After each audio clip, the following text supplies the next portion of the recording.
Nagpupuri kami sa iyo, Panginoong Hesu Kristo. Nagpupuri kami sa iyo, Panginoong Hesu Kristo. Sinabi ng poong mahal, kasalanan ay talikdan, pagsuway ay pagsisiyan. Maghari ng lubusan ang poong Diyos na may kapal. Nagpupuri kami sa iyo, Panginoong Hesu Kristo. Sumainyo ang Panginoon. At sumayo rin. Ang pagpapahayag ng mabuting balita ni Jesucristo ayon kay San Marco. Papuri sa iyo, Panginoon. Noong panong yun, lumapit ang isa sa mga skriba kay Jesus at siya'y tinanong, alin pong utos ang pinakamahalaga? At sumagot si Jesus, ito ang pinakamahalagang utos. Pakinggan mo, Israel, ang Panginoon na ating Diyos, siya lamang ang Panginoon. Ibigin mo ang Panginoon mong Diyos ng buong puso, buong kaluluwa, buong pag-iisip, at ng buong lakas. At ito naman ang pangalawa, ibigin mo ang iyong kapwa gaya ng iyong sarili. Wala nang ibang utos na hihigit pa sa mga ito. Wika ng eskriba, tama po guro, totoo ang sinabi ninyo, iisang Diyos at wala nang iba liban sa Kanya, at ang umibig sa Kanya ng buong puso, buong pag-iisip at buong lakas, at ang umibig sa kapwa gaya ng kanyang sarili ay higit na mahalaga kaysa magdala ng lahat ng handog na susunugin at iba pang mga hain. Nakita ni Jesus na matalino ang kanyang sagot, kaya't winika niya, malapit ka nang mapabilang sa mga pinaghaharian ng Diyos. At wala nang nangahaspang magtanong kay Jesus mula noon. Ang mabuting balita ng ating kaligtasan. Pinupuri ka namin, Panginoong Hesu Kristo. Magsiupo ang lahat. Magandang hapon pong muli sa ating lahat at maraming pong salamat sa inyong pagpapasyang tapusin ang maghapon, tapusin ang isang linggong paggawa, at tapusin, simulan ng ating weekend sa pagdalo sa ating banal na misa sa karangalan ng ating mahal na poong Jesus Nazareno. Patuloy po tayo sa pag-usad sa panahon ng Kwaresma at nangalahati na po tayo sa 40 araw na ito. Hindi sa tayo po'y nagmamadali, kundi upang tayo magabayan na kung nangalahati na tayo at papalapit na tayo sa sukdulan ng ating pagdiriwang ang pasyon at pagpapakasakit ng Panginoon. May mga pagbabago na bang tunay na nangyayari sa akin? At gayon din sa ating pong simbahan, tayo po'y naghahanda para sa dakilang kapistahan ni San Jose sa darating na 19 ng Marso. Kung di po ako nagkakamali, ngayon ay ika-4 na araw na. Basta ho, ang piyesta niya sa 19, kaya't ang mga araw na ito ay paghahanda, nobenaryo, pagsasyam sa kanyang kapistahan, dakilang kapistahan. Napakaganda po ng ating ebanghelyo mula kay San Marco na tiyak maraming ulit na po nating narinig. At dalawang bagay ang nais kong bigyan natin ng pansin sa ebanghelyong ating napakinggan. Una, ang eskribang nagtanong ay may ipinakitang kakaiba na hindi lang ba siya basta nag-usisa o kaya'y sinubukan ang karunungan ng Panginoon, bagkus kanyang ipinakita na siya'y tunay na nakikinig at tunay na handang maturuan. Sa anong paraan? He parroted, he re-echoed the answer of the Lord.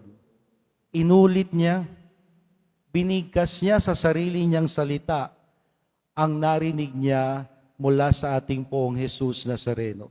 Hindi lang ba niya basta inulit word for word, kundi ayon sa kanyang pagkaunawa, may karagdagan pa siyang inilagay sa kanyang pagsasalita. Ngunit ang kabuuan ng kasagutan ng Panginoon ay nakapaloob pa rin sa pag-uulit niya at sa pagbibigay sa kanyang sariling salita sa kanyang narinig. Ito ho ang sukatan at pahiwatig ng tunay na pagkatuto. Sa Ingles, masasabi ho nating the measure of learning. Ang sukatan ng pagiging natututo. That we can repeat, we can re-echo, we can express in our own words what we have heard to prove that we are listening attentively and we are learning. At napakahalaga po ito sa pananampalataya dahil ito'y pagpapahiwatig sa Panginoon na tayo'y talagang handang makinig, handang matuto, at nais na sundin ang kanyang utos at aral ayon sa ating kakayahan at ayon sa ating makakayanan. Na siyang ipinakita ng eskriba. Kaya nga, sa katapusan, ang sabi po sa Ebanghelyo, nang makita ni Jesus na matalino ang kanyang sagot, malapit ka nang mapabilang sa mga pinaghaharian ng Diyos. Tayo kaya, sa dami-dami na ho ng ating inatinang recollection, conferences, retreat, meron bang nag-register sa utak ko? Minsan no, pag tinatanong ko yung mga tao, sasabihin nila, ang ganda ng misa ni Father. Pag tinanong ko, ano bang sinabi niya? Basta Father, ang ganda. Hindi naman masabi sa sariling salita kung ano yung narinig. Basta Father, maganda. Pakinggan mo na lang. Meron dyan sa YouTube. Okay. Nakinig ba talaga si ate? May natutunan ba talaga siya? O kasi hindi niya masabi. Kahit naman siguro sino sa atin, di ba? Pag sinabi mong naintindihan, ako, ganun ako no? Stricto naman ni Father. Naintindihan? Opo, Father. Ano yung naintindihan mo? Hindi na maibigkas. Wala nang mabanggit. Ibig sabihin, walang naintindihan. Pero ang eskriba sa Ebanghelyo, tunay siyang nakikinig, matalas ang kanyang pandinig, at kanyang pinakinggan ang lahat ng pahayag ng Panginoon, inulit ito sa kanyang sariling mga salita, may dagdag pa, tanda na siya'y interesado at tunay na nagnanais matuto. Kaya patunayan po natin sa Panginoon na kung tayo'y talagang nakikinig, nagdadasal, praying is not just simply expressing. Another part of praying is listening. Ang Diyos na lang ba ang makikinig sa atin?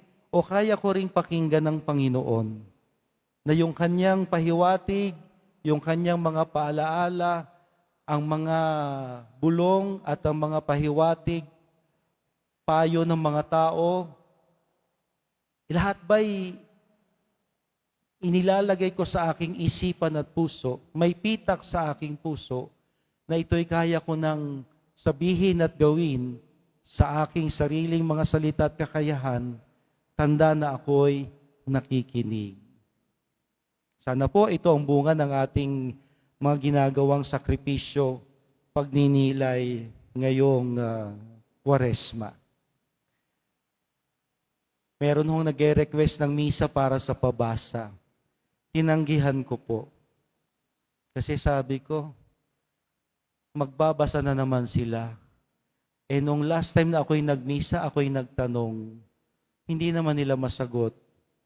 Ngayon kaya, mapuprostrate na naman ako.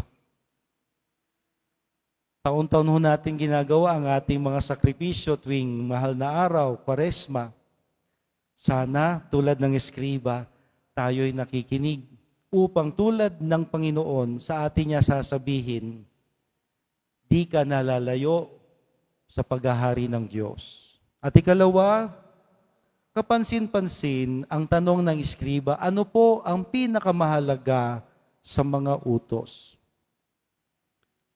It implies that the answer is just one. Pinakamahalaga eh. Ngunit, God did not settle for less. Hindi na kontento ang Diyos sa isang sagot. Dahil para sa Kanya, ang dalawang ito'y sadyang mahalaga.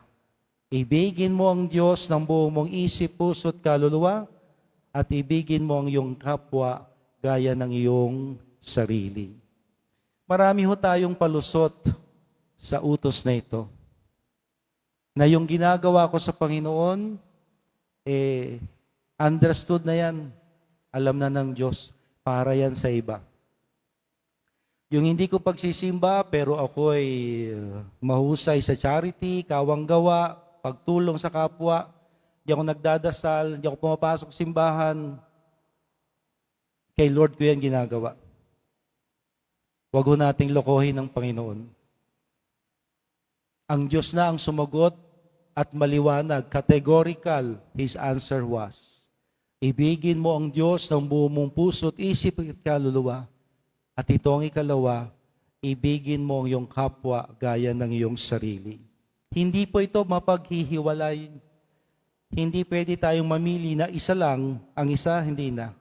Implicit, kasama na siya, implied. Hindi pwede. Kailangan hong sabay nating pinagsisikapang gawin. Na kung tayo ngayon, masigasig sa tuwing Biyernes nating debosyon sa mahal na poon, sana hindi tayo mapapagod, hindi tayo magsasawa, na tulungan, pagbigyan. Di ko pagdadamutan, ang taong paulit-ulit na lang, lagi na lang siya, ako na lang bang makikita niya? Araw-araw na lang. Bibigyan ko ba siya? Hanggang kailan? Kung ang pagsisimba po natin, hindi natin kinapapaguran. Ang pagtawag natin sa Panginoon, hindi natin kinatatamaran. Sana ganun din tayo sa paggawa ng mabuti sa kapwa. Walang kapaguran, hindi kasasawaan. Nang sa gayon, tulad ng eskriba, di tayo malalayo sa paghahari ng Diyos.